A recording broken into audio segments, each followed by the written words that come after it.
Alright, so what I've got here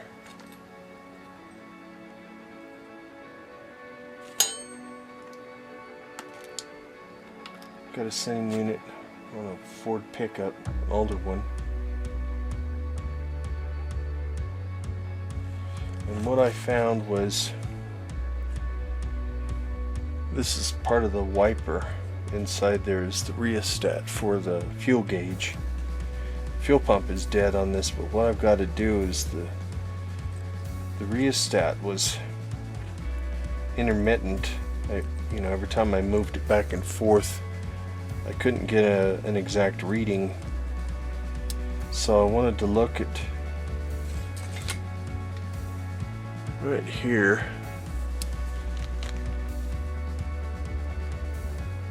That's the little part that rubs on this rheostat, and what it's doing is you can see the edge of it right there. It's very sharp, not sharp like it pokes or anything, but right around the edge right here is just absolutely square, and I think it's catching on this rheostat. So what I believe the fix is, let's see if I got that here. Went to the hobby store and I bought a big pile of these little files. There's some that are backed by aluminum, some that are backed by foam. These are great for door switches, things like that, because I work on a lot of older stuff and not everything is available any longer, so you have to kind of restore it. So I think what I'm going to do is I'm going to put a rounded edge on this by filing it,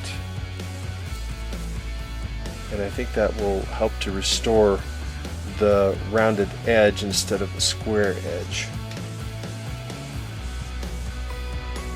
So let's see if that'll work. You got to be real gentle with stuff like this.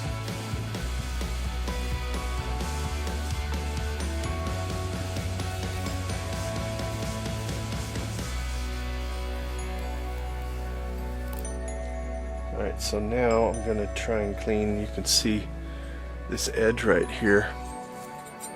This is where it's moved up and down. That's basically the ground side, and you want to clean that.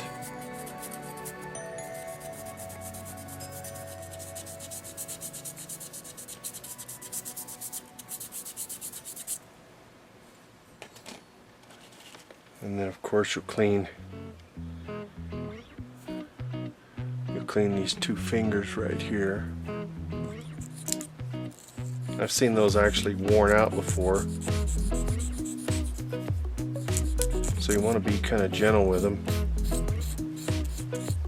You want to file any kind of burr or any kind of a sharp edge off of them, because that'll catch and it'll cause it to stick in one spot when it's.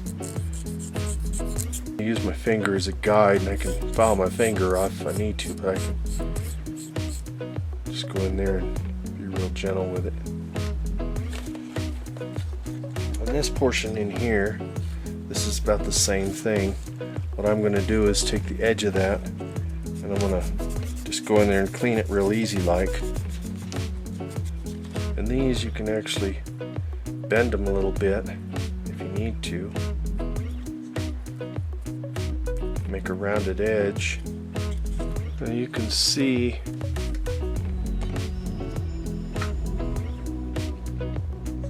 down inside there, you can see where it's starting to get shiny and it's still a little bit dull. So I think that's part of that edge that's given me the poor readings on the ohm meter.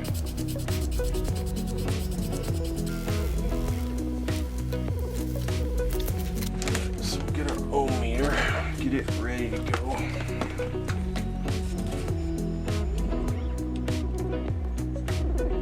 Just kind of filed it a little bit there, just a little more off camera.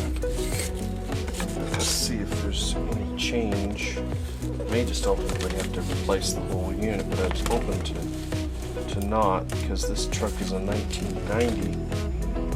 This kind of stuff just isn't readily available, even from Spectra, which is a pretty good aftermarket parts company. Go. So that's full.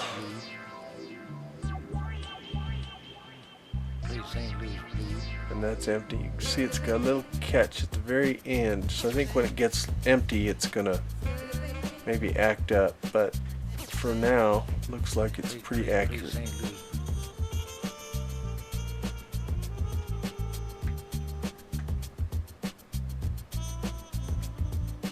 Right there. Just a little spot. I'll take that apart and just clean it just a little more near empty. One thing I did too is with that little sandpaper edge there, put a drop of oil on it. Sometimes that'll help to smooth it a little easier. That'll help to save the little sandpaper deal as well. Then you want to wipe it out, of course. You can put oil on there and leave it, although just remember that the gas will destroy it.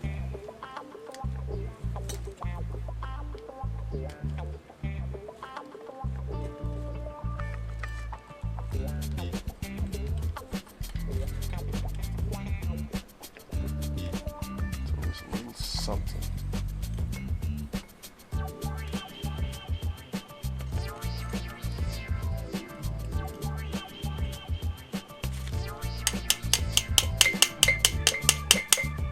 Got a hammer end, and you still can't see. These doggone shop lights are nice, but boy, they sure make a glare. It's just a little bit, but just a little off empty. So I think when it's completely empty, it might be a little glitchy at the bottom. So I guess as long as you don't run it on empty, you'll probably be pretty good. Considering the parts aren't available, and if you go to the wrecking yard, this is a 1990. You're probably going to find one that's probably in just as bad a shape. Probably been sitting there forever with rotten gas in it. So, anyway, I think that's going to do us real good for the moment. And we'll give it another thumbs up. Thank you for watching.